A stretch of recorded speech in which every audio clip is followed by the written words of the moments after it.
Hey, JT here. This video is on something that has become an epidemic, if you will, of sorts. On Long Island, there's heroin in the past few years. This is about inhalants nationwide. Mostly, dust off. You can't buy it under a certain age limit. When I was still drinking and I ran out of my drink, I told you in previous videos that I used dust off to get high. Um, I had to show my ID to show that I was over 18, I think was the age, in New York at least. I don't know about everywhere else.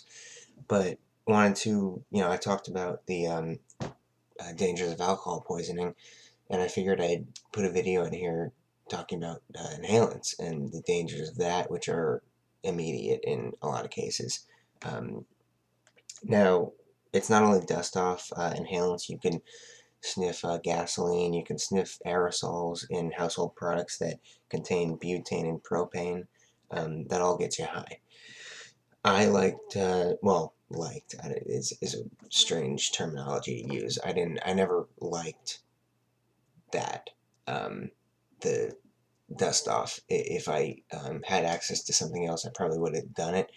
This was just really easy to get and not too expensive. It's the stuff that you spray on your keyboard to clean dust away. Most people know what it is through news or through a family member by now. Um, the short-term consequences are extremely dangerous.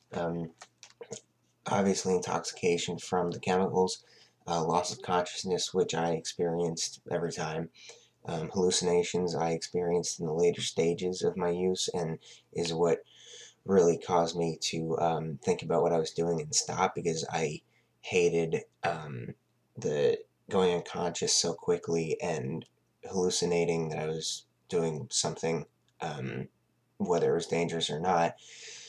It was just like a bad acid trip, and I found myself, I would wake up from it, still sitting on my bed where I started the trip, and feel like the hallucination was completely real.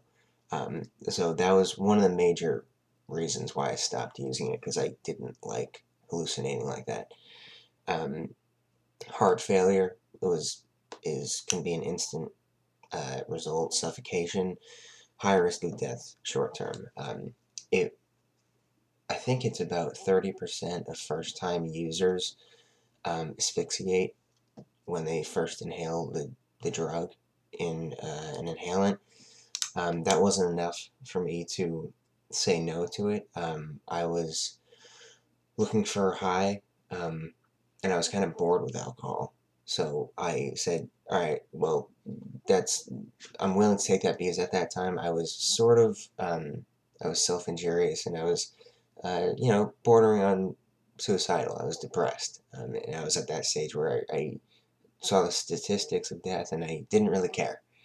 Um, and of course, that was dangerous in many aspects. But the long-term effects can lead to brain damage. You instantly have brain damage in some degree when you inhale these chemicals. Damage to your liver and your kidneys because of the chemicals. They displace oxygen in your lungs, and it basically affects every organ. It's like alcohol, other drugs. It's crazy. Hearing loss, which I learned about in treatment. Had no idea. I'm not sure how, the studies, there's not much information on it yet. I know it can lead to hearing loss. Um, Damage to the central nervous system, vision damage, limb spasms and blackouts. I had the spasms and the blackouts. Um, and so, and one of the biggest concerns is that casual and heavy users face these risks the same.